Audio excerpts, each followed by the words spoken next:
नमस्कार साथियों, स्वागत है आप सभी का आपके अपने YouTube चैनल पर जिसका नाम है लर्निंग टाइम। तो साथियों, आज हम बात करेंगे पिता पितरम पित्रा पित्रे पितुः पितुः पितरे पितुः।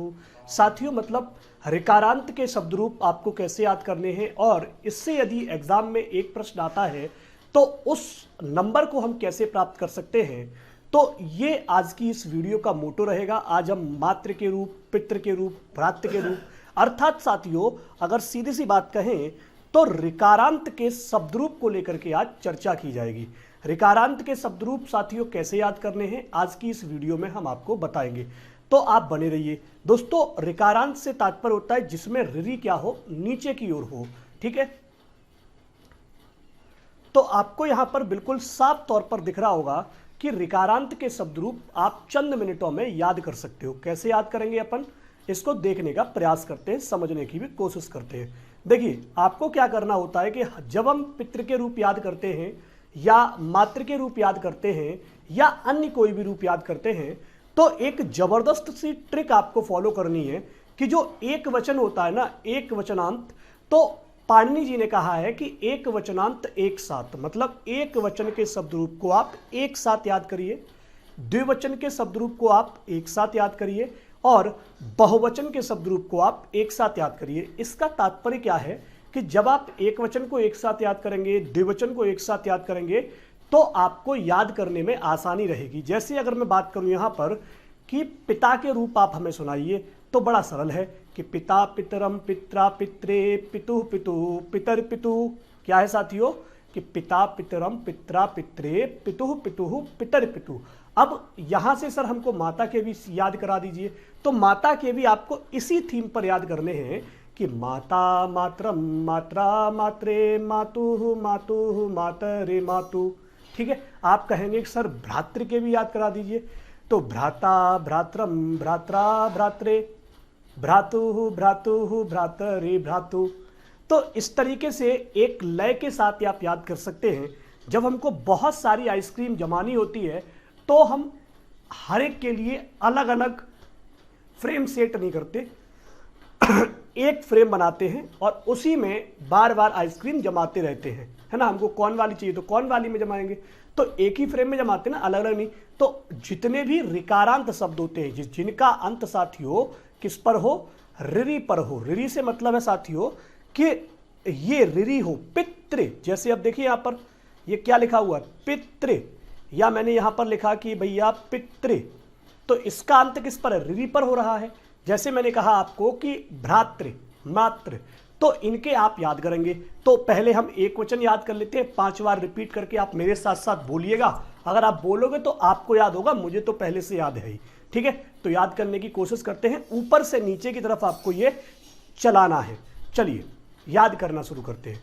पिता पितरम पित्रा पित्रे पितुः पितुः पितर पितुः पिता पितरम पित्रा पित्रे पितुः पितुः पितर पितुः पिता पितरम पित्रा पित्रे पितुः पितुः पितर पितुः। ठीक है, पिता पितरम पित्रा पित्रे पितुः पितुः पितर पितुः पिता पितरम पित्रा पित्रे पितुः पितुः पितर पितुः पिता पितरम पित्रा पित्रे पितुः पितुः पितर पितुः। आगे बढ़ेंगे, द्विवचनांत की तरफ बढ़ते हैं कि पितरऊ पितरऊ, माता के में क्या हो जाएगा, मातरऊ मातरऊ मात्राभ्याम मात्राभ्याम मात्राभ्याम मात्रो मात्रो। ऐसे ही आपको ये याद करना है कि पितरऊ पितरऊ पितरभ्याम पितरभ्याम पितरभ्याम पितरो पितरो।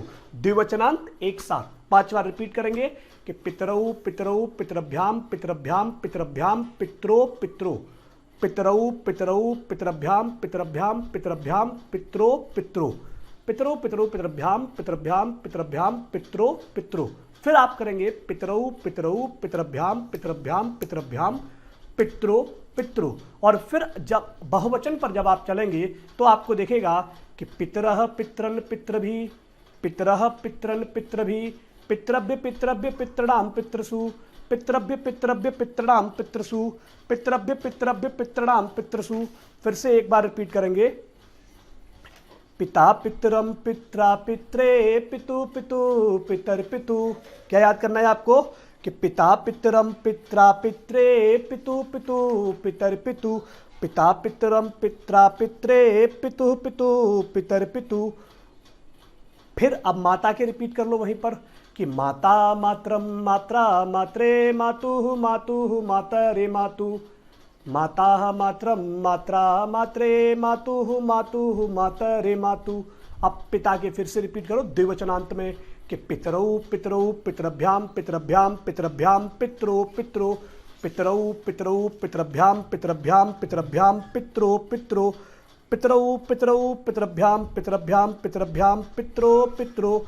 और इसी प्रकार से अब आप बहुवचन को रिपीट कर सकते हैं यहाँ पर कि पितरः पितरन् पितृभि पितरः पितरन् पितृभि पितरः पितरन् पितृभि पितृभ्य पितृभ्य पितृणाम पितृसु पितृभ्य पितृभ्य पितृणाम पितृसु। अब दूसरी चीज़ क्या होती है कि माता के सर कैसे होंगे, तो मैं आपको जल्दी जल्दी ये भी याद करा देता हूँ कि माता मातरम मात्रा मात्रे मातु माते मातुर माते। फिर से करेंगे कि माता मातरम मात्रा मात्रे मातु मातु मातरे मातु। मातरौ मातरौ मात्राभ्याम मात्राभ्याम मात्राभ्याम मात्रो मात्रो। अब मात्र है मात्र है मात्रन मात्रभी मात्र है मात्रन मात्रभी मात्र है मात्रन मात्रभी मात्रभ्य मात्रभ्य मात्रणाम मात्रसु मात्रभ्य मात्रभ्य मात्रणाम मात्रसु मात्रभ्य मात्रभ्य मात्रणाम मात्रसु। अब एक चीज़ गौर करने वाली क्या है कि जो आपको यहाँ पर पितरन दिख रहा होगा ना, इसको मैं जरा करेक्ट करूँगा क्योंकि ये ना गलत लिख जाता है। ठीक है, आपको ध्यान रखना है कि ये आपका पित्र नीचे डबल रिरी होता है, दीर्घ रिरी बोलते हैं जिसे, वो हमारा होता है। इसी प्रकार से अगर हम बात करें तो मात्रन, मात्रन शब्द में भी आपका जो त्र है वो हमारा डबल रिरी वाला होता है। ये गौर वाली बात थी। ठीक है, तो आपको याद हुए होंगे कि पिता के रूप कैसे हैं। अब प्रश्न कैसे आता है एग्जाम के पॉइंट ऑफ व्यू से, आपसे एग्जाम में इतना पूछेगा कि ये बताइए कि पितृभि क्या है, पितृभि किस वचन और विभक्ति के अंतर्गत आता है, तो आप बताओगे कि तृतीया विभक्ति बहुवचन के अंतर्गत आता है। किसके? तृतीया विभक्ति बहुवचन के अंतर्गत पितृभि शब्द हमारा आता है। तो ये आप कैसे निकालोगे, आप पूरा पढ़ोगे पितरः पितरन् पितृभि, जैसे ही आएगा वैसे ही आप आंसर बता दोगे। तो इसके क्वेश्चन की सीरीज आपको जल्दी ही मिल जाएगी। साथियों मैं अनअकैडमी पर भी पढ़ाता हूं। अनअकैडमी पर मेरा कोर्स साथियों कोर्स लगातार आते रहते हैं। और यदि आप अनअकैडमी पर सब्सक्रिप्शन परचेज करना चाहते हैं तो AK लाइव AK कोड के माध्यम से आप हमारे साथ अनअकैडमी प्लस पर जुड़ सकते हैं। इस कोड के माध्यम से आपको 10% का डिस्काउंट मिल जाएगा। साथियों अनअकैडमी पर अभी जो हाल फिलहाल में कोर्स आ रहा है वो सीटेट का आ रहा है, जो कि 17 जुलाई से प्रारंभ हो रहा है। और इस कोर्स में साथियों मैं आपके लिए संस्कृत विषय लेकर आ रहा हूं। तो जो भी साथी हमारे साथ जुड़ना चाहते हैं इस बैच कोर्स में, वे फटाफट से कनेक्ट कर सकते हैं अपने आप को इस बैच कोर्स में। इसका लिंक आपको डिस्क्रिप्शन में दिया हुआ है। साथियों यूपी टेट का एक और बैच कोर्स आ रहा है। सर ये बैच कोर्स है सर, ये बैच कोर्स है, कितने रुपए में मिल रहे हैं? तो देखिए, आप सीटेट के कैंडिडेट हैं या यूपी टेट के कैंडिडेट हैं या फिर आप साथियों रीट और MP टेट के कैंडिडेट हैं, तो इन 4 कोर्सेज, ये चारों कोर्सेज साथियों कितने भी कोर्स आएंगे, 1 साल की फीस आपसे मात्र 729 रुपए ली जा रही है। मात्र आपसे 729 रुपए ली जा रही है।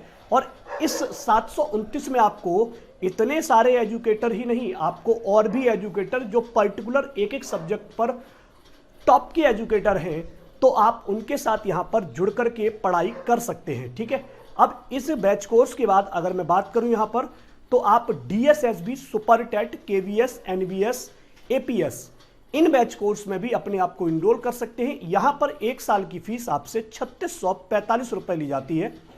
कितनी? 3645। इसमें भी आपको लगभग 50 एजुकेटर मिल जाते हैं। और AK लाइव AK कोड का यदि आप इस्तेमाल करते हो तो आपको एज यूजुअल डिस्काउंट मिल जाता है।